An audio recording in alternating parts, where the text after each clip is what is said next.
말씀은 마태복음 15장 21절서부터 28절까지의 말씀이 되겠습니다.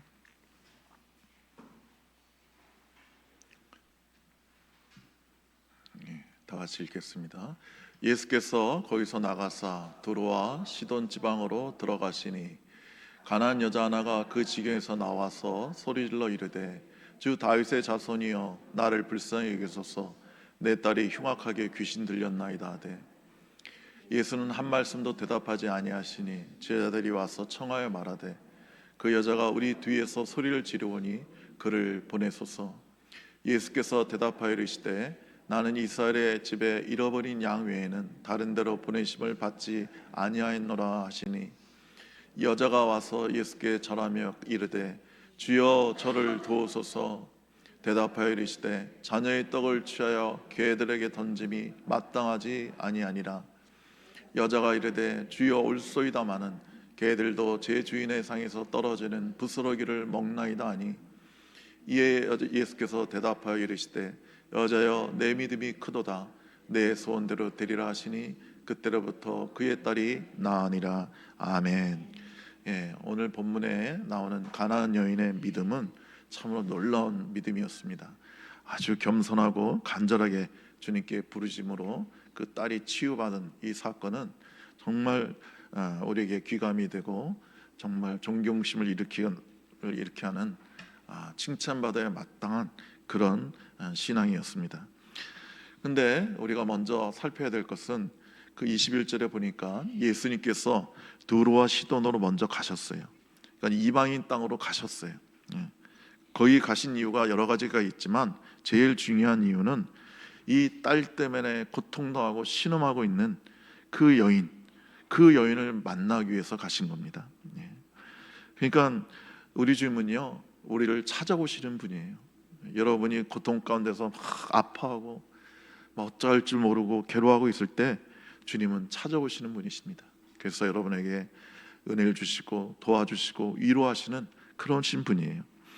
여러분, 우리의 믿음은 먼저 우리 같은 죄인을 찾아와 주시고 구원하시는 주님의 놀라운 사랑이 먼저 있었기 때문에 우리가 주님을 믿을 수 있고 주님을 만날 수 있는 것입니다. 그래서 오늘 본문에서 나오는 이 가나안 여인이 주님께 어떻게 나갔는지, 어떻게 부르짖었는지, 어떤 믿음의 태도를 가졌는지, 그리고 그 여인에 대해서 주님은 어떻게 반응하셨는지를 통해서 우리에게 들려주시는 하나님의 음성을 들어야 될 줄로 믿습니다.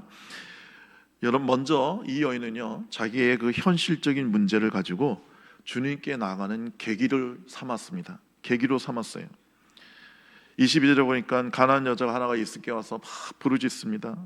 주님, 저 좀 도와주십시오. 제 딸이 흉악하게 귀신에 들렸습니다. 그래서 지금 막 햇소리를 하고 애가 막 그냥 미친 소리를 하고 뭐 발버둥을 치고 막 불 속에 뛰어들고 물 속에 뛰어들고 그러고 있습니다. 주님, 내 딸 좀 고쳐달라고. 그러면서 주님께 나와 부르짖습니다. 여러분, 세상에서 우리가 가질 수 있는 가장 큰 고통 중에 하나는요 자식이 아픈 걸 보는 거예요. 제 자식이 어렸을 때 폐렴에 걸린 적이 있어요. 그래서 한 달 동안 기침을 하는데 와, 애가 기침 한 번 할 때마다 제 심장이 찢어지는 것 같아요. 너무 고통스럽더라고요. 그 어린 것이 그냥 콜록콜록 되는데, 그러니까 여러분과 제가 우리가 자식을 길러본 사람은 알지만 자식이 아플 때 제일 마음이 고통스러운 겁니다. 어떻게 할 수가 없어요. 그래서 이 여자는요 별짓을 다 했을 겁니다. 뭐 무당을 불러서 막 귀신을 쫓아달라고 했을 거고, 뭐 온갖 수단 방법을 다 해서 어떻게든지 자기 딸을 낫게 하려고 애를 썼을 거예요. 아마 돈도 집안에 있는 돈을 다 썼을 겁니다. 근데 아무 소용이 없어요. 그런데 어느 날 누가 그러는 거예요. 이스라엘 유대 땅에 나사렛 예수라는 분이 계신데 그분은 어떤 병이라든지 다 고쳐주시고 귀신들을 쫓아내신다는 거예요.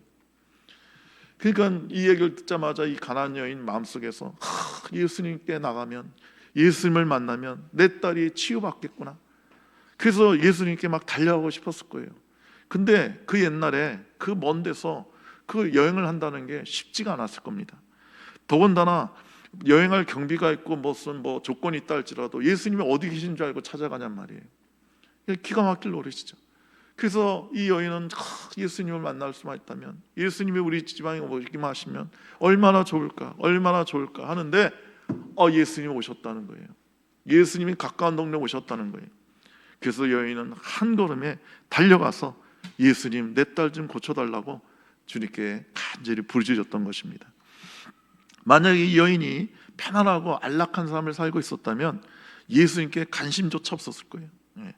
예수님이 막 아픈 사람들 고쳐주신대, 귀신 있는 사람을 고쳐주신대, 그래도 자기 딸이 건강하다면 그런 말이 뭐가 들어오겠어요? 그런가 보다, 뭐 좋은 일 하네, 능력이 많은 무당인가 보네, 뭐 이러고 말았을 거예요. 근데 이 여인은 자기의 딸이 귀신 들려 고통당하고 있었기 때문에 그것을 가지고 예수님께 달려갈 수 있었던 것입니다. 여러분, 세상에 어떠한 비극도, 가장 큰 비극도 모두 다 축복의 계기로 바뀌어질 수가 있습니다. 여러분과 제가 인생에 어떠한 슬픔과 아픔이 있다 할지라도 그 문제를 가지고 주님께 갈 수만 있다면 최고의 불행은 최고의 축복으로 바뀌게 되는 것입니다. 그리고 이 여인은요, 자기 딸의 그 문제의 그 깊은 내면, 근원적인 문제를 제대로 알고 있었어요. 이 여인은 자기의 딸이 흉악하게 귀신 들렸다고 예수님께 말씀드렸습니다. 근데 보통은 그냥 미쳤다고 했을 거예요. 우리 딸이 미쳤어요, 정신분열증에 걸렸어요, 그래서 막 이상한 걸 본다고 그러고 뭐 이상한 말을 하고 그래요.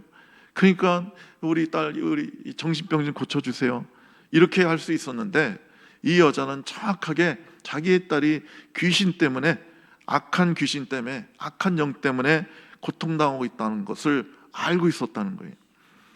여러분, 어떤 여자애든 어렸을 때 학대를 당한다든지 뭐 성폭행을 당한다든지 친구들에게 왕따를 당해서 정신분열증에 걸릴 수 있습니다. 그러니까 귀신 든 게 아니라 진짜 미칠 수가 있어요. 근데 어떤 것은 현상은 똑같지만, 미친 거나 귀신 들린 거나 현상은 똑같지만 정신분열증이나 악한 영이 들어가서 그 사람에게 그렇게 고통을 주는 경우가 있어요. 여러분, 세계적인 그 정신학자 스코트 팩은 거짓의 사람들이라는 책을 썼는데, 이 사람이 세계적인 정신의학자예요.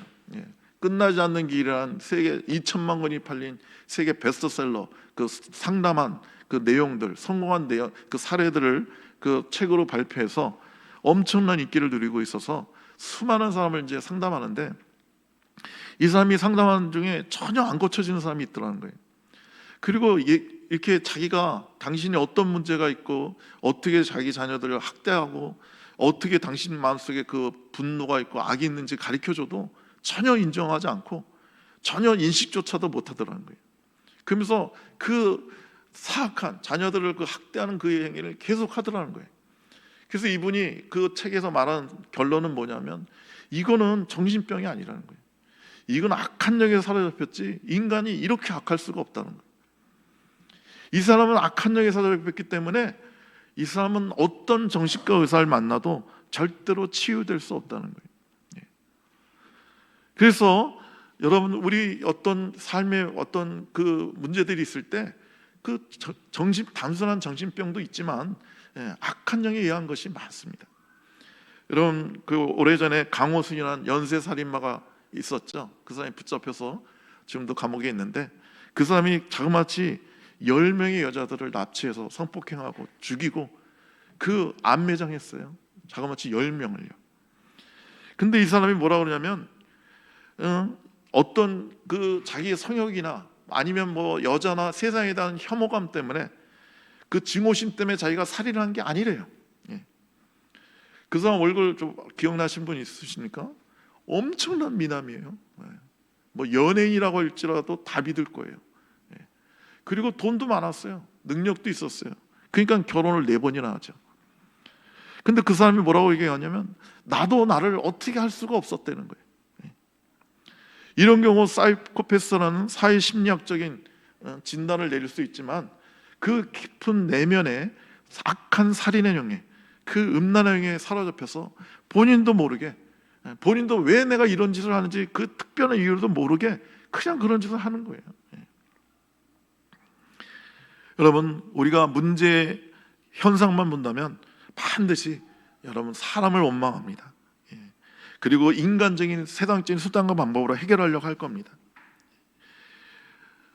만약에 이 여자의 아이가, 엄마가 그 딸의 병이 그 남편이 하도 때려가지고 애가 미쳤다고 생각한 그 원인이 남편이 그 구타해서 그렇게 됐다고 믿는다면 아마 남편을 엄마하고 미워했을 거예요. 아니면 딸들이 그 친구들이 하도 너무 심하게 왕따하고 괴롭혀서 아이가 미쳤다고 생각하면 아마 그 친구들을 증오하고 미워했을 거예요. 근데 이 여인은 표면적으로는 그런 이유 때문에 그런지 모르지만 그것을 통해서 악한 영이 우리 딸에게 들어와서 우리 딸을 이렇게 괴롭힌다고 그런 태도로 여인은 본 거예요. 그래서 예수님께 나가서 우리 딸이 악하게 귀신 들렸으니까 주님 우리 딸을 고쳐달라고 그렇게 하나님께 간절히 구하고 있는 것입니다.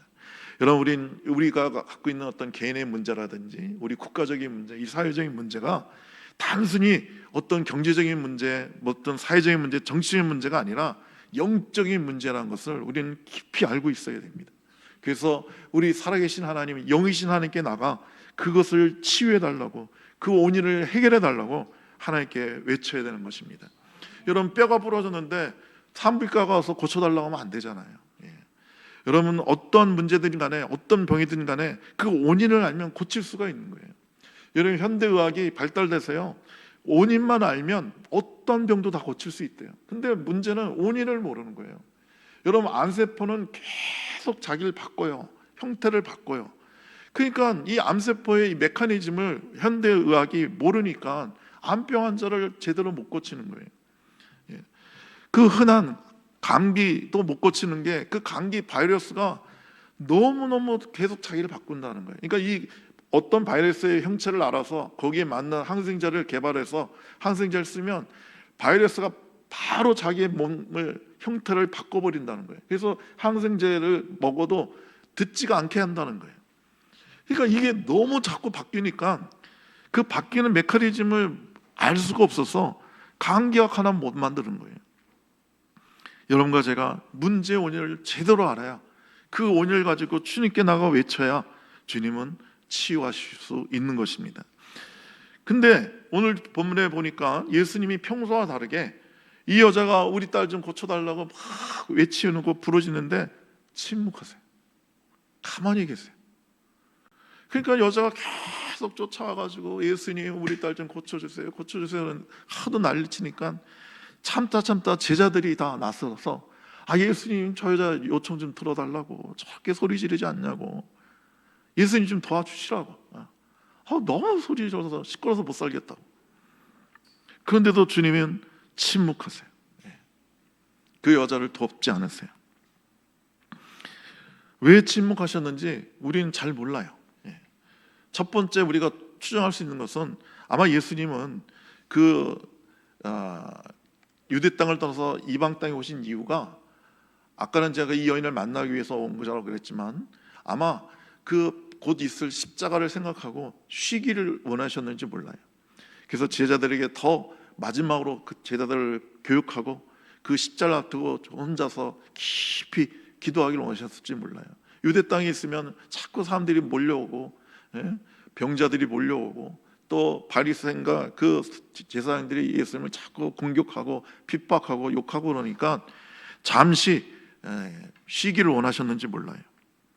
그런데 주님은 그 여인의 부르짖음에, 그 고통스러운 부르짖음에 끝까지 침묵하실 정도로 자신의 휴식을 중요하게 생각하지 않으셨던 것입니다. 주님은 우리의 인간의 부르짖음에 대해서 잠깐은 침묵하실 수도 있지만 영원히 침묵하실 정도로 주님은 냉정하신 분이 아니에요. 그러므로 여러분과 제가 주님이 침묵하신 것 같아도, 빨리 응답 안 하는 것 같아도 우리는 계속 부르짖어야 되는 것입니다.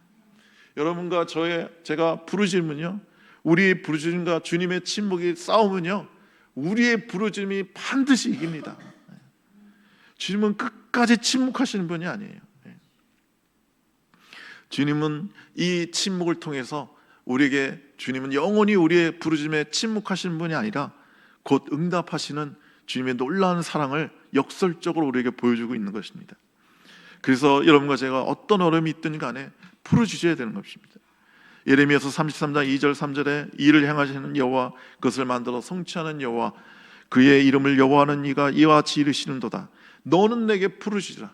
내가 내게 응답하겠고 내가 알지 못하는 크고 은밀한 것을 보이리라고 말씀하겠어요. 부르시라고 말씀하겠어요. 주님께서 침묵하신 이유는, 아마 두 번째 이유는 이 여인에게 정말 소중한 것을 주기 위해서 잠시 침묵하셨는지 모릅니다. 여러분, 우리가 어떤 요구를 할 때 너무 빠르고 경솔하게 응답해주고 대답해주면요, 상대방이 귀한 줄 모를 수가 있어요. 오히려 더 천박해지고 경박해지고 그 진지성이 떨어질 수가 있어요. 실제 있었던 일인데, 어떤 그 유부녀가 잠시 실수해서 잠시 유혹에 넘어가서 외간 남자랑 간통을 했어요. 이 여자는 너무너무 죄책감에 사로잡혔어요. 이 여자는 정말 그 남자를 사랑한 게 아니라 잠시 그냥 유혹에 자기가 실수한 거예요. 자기는 여전히 남편을 사랑한다고 생각하고 있었어요. 그래서 이것을 그냥 덮고 넘어갈 수도 있었지만, 이 남편한테 이것을 숨기는 것이 과연 옳은 건지, 아니면 내가 이것을 고백하고 용서를 구해야 될지 몇 달을 고민했어요. 너무너무 시름시름 알아가면서 고민했어요. 이걸 그냥 숨겨야 될지, 고백해야 될지, 만약에 고백하면 남편이 나를 용서해 줄지, 아니면 분노하고 나와 당장 이혼하자고 그러진 않을지. 그러면 나는 어떻게 하지? 내가 남편을 사랑하는데 남편이 나를 용서하지 않고 나를 이혼하겠다고 하면 어떡하지? 그냥 온갖 고민을 하면서 몇 달을 지내다가 너무너무 힘들게 고백을 했어요. 여보, 내가 몇 달 전에 실수로 잠깐 내가 미쳤나 보다, 외간 남자와 간통을 했다. 그랬더니 남편이 듣자마자 뭐라 하냐면, 그랬어? 괜찮아. 그러는 거예요. 듣자마자 너무 쉽게 여자가 분노가 일어나는 거예요. 자기가 그렇게 고민하면서 그렇게 아픔 가운데서 얘기를 했는데 너무 쉽게 건성으로 대답하는 거예요. 그래서 여자가 분노해서 여자가 이혼하자고 해서 이혼했어요. 실제 있었던 일입니다. 여러분, 제가 고원에서 아이들 지도하고 있을 때 그 고원, 온 고원에 연필하고 공책들이 막 굴러다녀요. 왜냐하면 우리가 쉽게 주거든요. 왜냐하면 하도 고원에 오는 사람마다 갖고 오는 게 다 공책하고 연필이에요. 그러니까 창고에 쌓여 있으니까 애들한테 막 자주 그냥 쉽게 준단 말이죠. 그러니까 애들은 쉽게 얻으니까 귀한 줄 몰라요. 그래서 그냥 아무렇게나 던져버리고, 연필이, 그 귀한 연필이 막 그냥 굴러다녀요. 아무데나 막 버려버리고.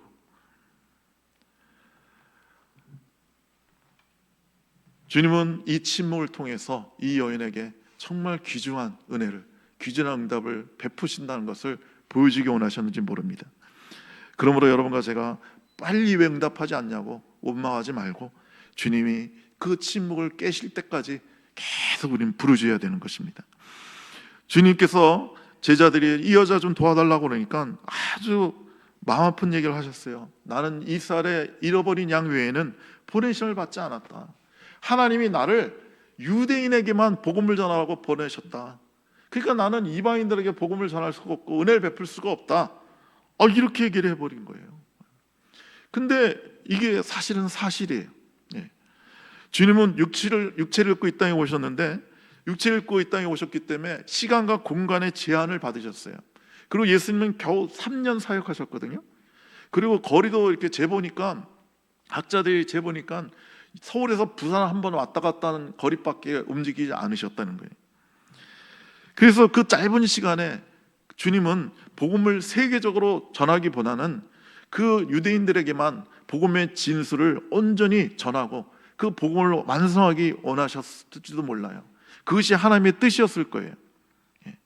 근데 이러한 제안이 예수님께서 십자가에 못 박혀 죽으실 때 성소의 휘장이, 그 지성소로 들어간 10cm 그 가죽 휘장이 찢어졌거든요. 그리고 오순절날 성령이 우리에게 오심으로 이러한 재난은 다 무너지게 됐어요. 그래서 지금은 온 세계에 복음이 전파되고 모든 사람에게 하나님 은혜를 베풀어 주세요. 그러므로 이러한 제한된 사역이 있으셨지만 주님은 그 가나안 여인의 부르짖음에 결국은 응답해 주셨어요. 이게 바로 주님의 사랑이시죠. 주님이 이 땅에 계실 때 여러 번 사역의 범위와 법칙을 넘어서셨죠. 여러분 잘 아는 가나의 혼인잔치에 예수님이 그 어머니와 같이 갔는데, 그 가나의 혼인잔치 제일 중요한 포도주가 떨어진 거니까 가난한 가정이었던 것 같아요. 이스라엘은요, 우리처럼 1시간 예식하는 게 아니라 일주일 동안 잔치를 해요. 그 일주일 동안 잔치를 할 때 제일 중요한 게 포도주예요. 근데 그걸 넉넉히 준비 못했다는 건 아주 가난한 부부였다는 거죠. 그래서 어머니 마리아가 너무 안타까우니까 예수님께 얘기를 했어요. 이걸 해결해 달라는 거죠. 역사해 달라는 거죠.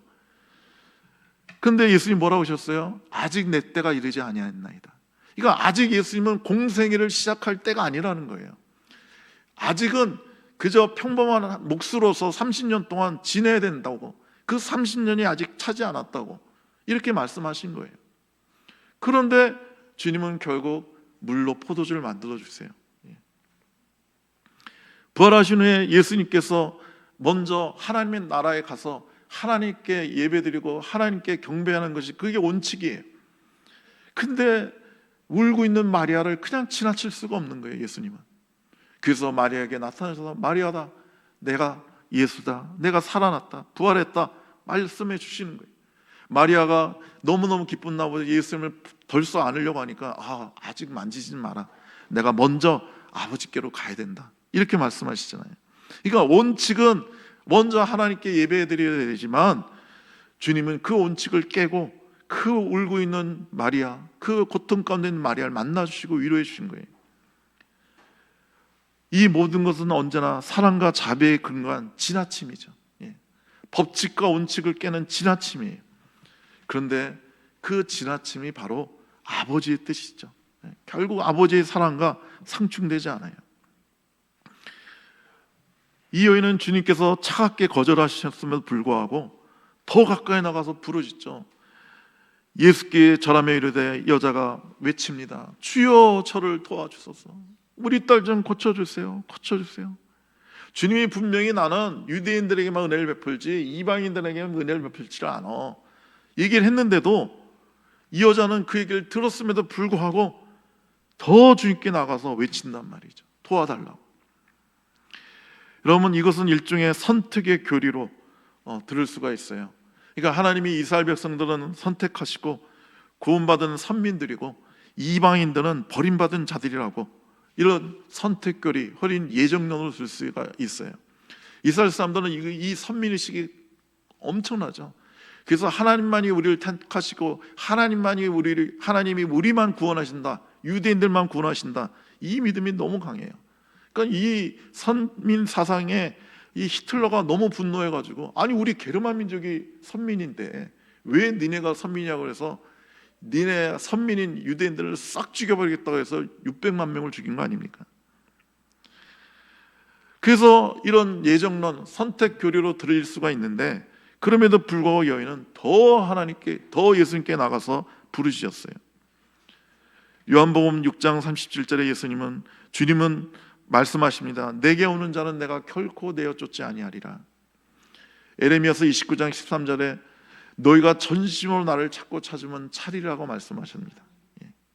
여러분, 세상에서요 제일 미련하고 악한 사람이요, 이 선택교리나 예정론을 부정적으로 적용하는 사람이에요. 내가 아무리 기도해도 선택되지 않으면 아무 소용 없으니까 기도하지 말자. 기도 뭐하러 해? 전도를 뭐하러 해? 하나님이 구원하실 자는, 선택하신 자는, 예정한 자는 알아서 구원하실 거고, 그렇지 않은 사람은 다 지옥 보내신다고 하는데, 그러면 하나님이 알아서 다 하실 거 아니야. 미리 선택한 사람들, 예정하신 사람들 구원하실 테니까 내가 뭐하러 고생하면서 전도를 해? 이렇게 부정적으로 생각을 한단 말이죠. 여러분, 이 예정론과 선택교리가 좀 부족하고 완전한 게 아니지만, 이런 교리를 들었다 할지라도 긍정적인 사람은 이렇게 생각해요. 주님이 구원받은 사람을 예정하셨다고? 근데 누구를 예정하신지 내가 모르니까 일단은 많이 전하고 보자. 내가 열심히 해서 전도하면 주님이 예정된 사람을 구원해 주실 거야 하면서 더 열심히 한단 말이죠. 여러분, 선택교리나 예정론은 다 부분적인 거예요. 우리는 하나님의 자비하심이 무한하다는 것을 믿고 이 여인처럼 주님의 가슴까지 돌격해 들어가면 하나님의 사랑은 모든 교리와 한계를 뛰어넘고 우리에게 임하여 주시는 것입니다. 여러분, 교회의 무관심이나 실수에 의한 냉대만 보여도 신앙을 저버리는 사람들이 있어요. 교회 오셔서 그런 분이 있어요. 아유, 이 교회는 정말 와도 등록하라는 말도 안 한다고, 간신도 없다고, 에이 안 나온다고. 여러분, 그 교회는 새신자가 오면 그냥 얼른 등록하길 바라죠. 막 등록하라고 막 말하고 싶죠. 저도 막 누구한테나 그런 얘기 하고 싶어요. 근데 또 대부분의 사람들은 그러면 또 싫어하거든요.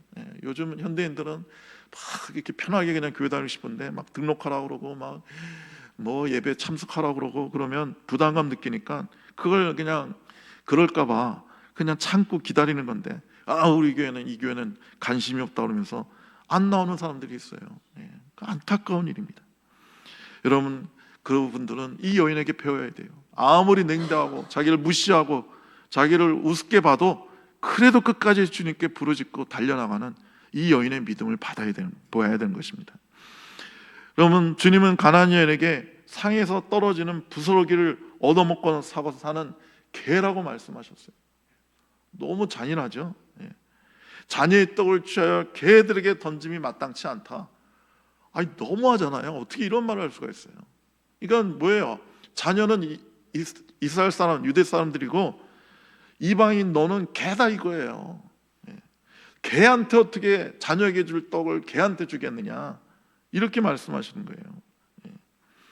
그러니까 당시 유대인들이 갖고 있었던 그 편협한 민족적 우월주의나 종교적 배타주의처럼 보여요. 주님은 왜 이렇게 잔인한 말을 하셨을까요? 주님은 이 여인을 마지막에 테스트하기를 원하셨던 것입니다. 정말 이 여인이 겸손한지, 정말 간절히 딸을 원하는지, 좀 딸이 낫게 하기 위해서는 뭐 나를 개라고 하든 뭐라고 하든 상관없다고 여기는지, 그걸 한번 보신 거예요. 근데 예수님의 예상대로 이 여인은 이 예수님의 심한 말에 분노하지 않습니다. 보통 사람 같으면 분노했겠죠. 뭐라고? 내가 개라고? 야, 너도 다른 유대인들하고 똑같구나. 똑같구나. 사람 정말 우습게 보는구나. 이러면서 화를 낼 수 있었을 텐데, 이 여인은 예수님이 너는 개라고 그러니까 옳소이다 그래요. 오늘 본문에 보니 옳소이다. 저는 개입니다. 그런데 개도 자녀의 떡을 온전히 먹지는 못하더라도 그 부스러기는 먹지 않습니까? 남은 찌꺼기는 먹지 않습니까? 그러니까 그 부스러기라도 좀 달라고. 너무나도 아름다운 모습이죠. 그렇습니다. 저는 죄인입니다. 주님의 은혜를 받을 자격이 없지만 주님의 크신 사랑으로 그 조그만 부스러기 같은 은혜라도 주십시오. 그 은혜를 베풀어 주십시오 라고 간청하고 있는 거예요. 마르틴 루터는 이 말씀을 강해하면서 이렇게 강해했습니다. 이 여인은 자신의 말을 가지고 주님을 사로잡았다. 여러분, 주님 앞에서 옳소이보다 더 좋은 대답이 없습니다. 우리는 절대로 주님 앞에서 안 됩니다, 너무하십니다, 글쎄요, 하지만 이러면 안 됩니다. 주님이 우리를 개라고 하든지 소라고 하든지 무조건 옳소이다 하는 자만이 주님의 놀라운 은혜를 받을 자격이 있는 것입니다. 이 여자의 심령은 겸손과 순종의 흐름을 가지고 있었고 그것은 주님의 심령과 일치되었습니다. 그래서 주님께서 나를 어떻게 하시는지 받아들일 수 있는 만큼 부서지고 온유하고 겸손한 심령을 가진 사람은요, 모든 병에서 치유받습니다. 그리고 하나님의 축복을 누리게 됩니다. 온유하고 겸손한 자가 땅을 차지한다고 주님은 말씀하셨습니다. 그 전신과 의사들이 그 정신분열에 걸리는 그 이유가 뭐라고 그러냐면 교만이라고 그래요. 그러니까 이 사람은 너무너무 높아지고 싶은 거예요. 너무너무 유명해지고 싶은 거예요. 너무나도 부자가 되고 싶은 거예요. 너무나도 성공하고 싶은 거예요. 그런데 현실은 그렇지 못한 거예요.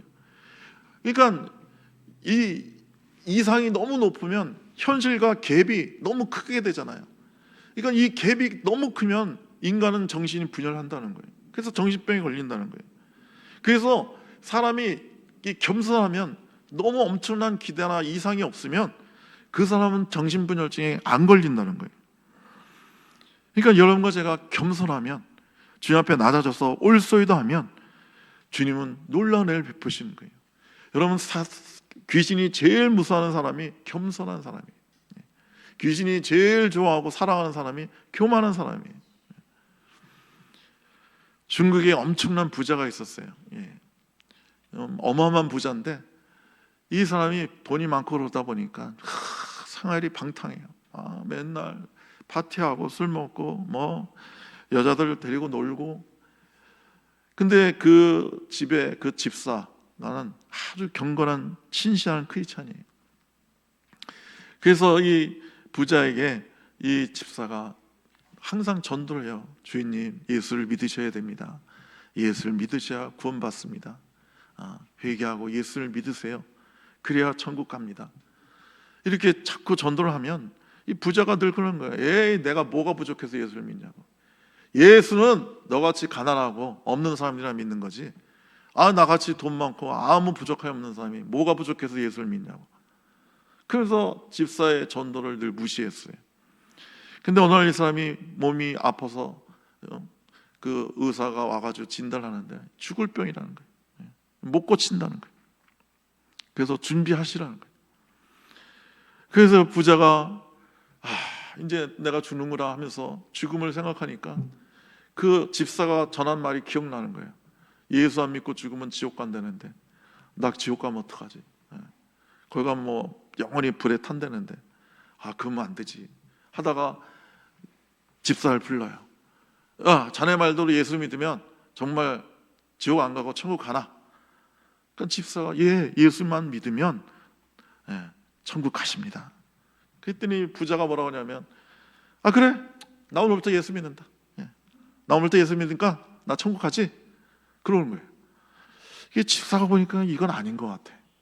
뭔가 이건 아닌 것 같아. 그래서 집사가 뭐라고 그랬냐면 예수를 믿으면 천국은 가는데 근데 하나의 의식을 치르셔야 된다. 예수는 그냥 믿는 게 아니라 의식을 치러야 구원받고 믿을 수 있는 거라고.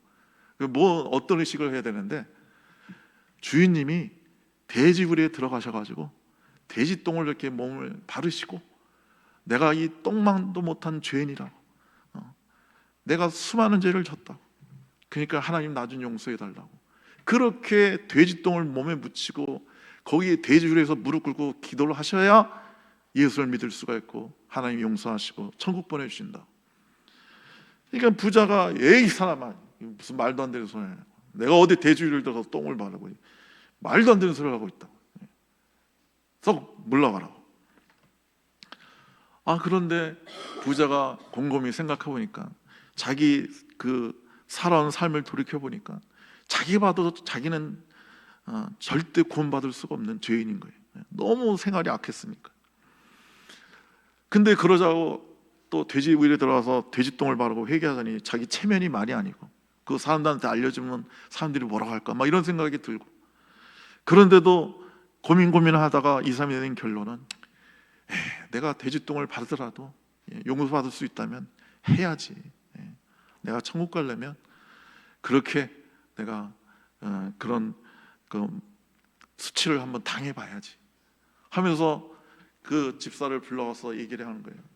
내가 자네 말대로 할 테니까 깨끗한 목욕물을 준비하고 새하얀 옷을 준비하게, 내가 목욕하고 그 한 깨끗한 옷을 입고 돼지우리에 들어가서 내가 돼지똥을 뒤집어 쓰고 거기서 내가 일생 지은 죄를 회개하겠네. 그러니까 집사가 그러는 거예요. 됐다고. 주인님이 이렇게 낮아지셨으니까 돼지우리에 들어가겠다고 하셨으니까 들어간 거나 마찬가지라고. 이제 안 들어가셔도 된다고. 하나님이 주인님의 죄를 다 용서하시고 구원해 주신다. 여러분, 우리가 이렇게 낮아질 때 주님은 우리를 용서하시고 구원해 주시는 것입니다. 여러분과 제가 나는 정말 어쩔 수 없는 죄인입니다. 내가 사람들에게 준 상처, 아픔이 얼마나 많습니까? 하나님, 저는 구원받을 자격이 없지만 주의 그 놀라운 애로 나를 구원하시고 은혜 풀어달라고 주님께 부르짖을 때 주님은 놀랍게 역사해 주실 줄로 믿습니다. 기도하겠습니다. 좋으신 우리 하나님, 우리가 얼마나 부족한지요, 우리에게 얼마나 많은 아픔이 있고 죄가 있는지 모르겠습니다. 하나님, 우리 있는 모습 그대로 봐주시고 간절히 부르짖사오니 오셔서 우리를 만져주시고 회복시켜주시고 깨끗게 해주시고 치유하여 주시옵소서. 축복해 주시옵소서. 예수님의 이름으로 기도드립니다. 아멘.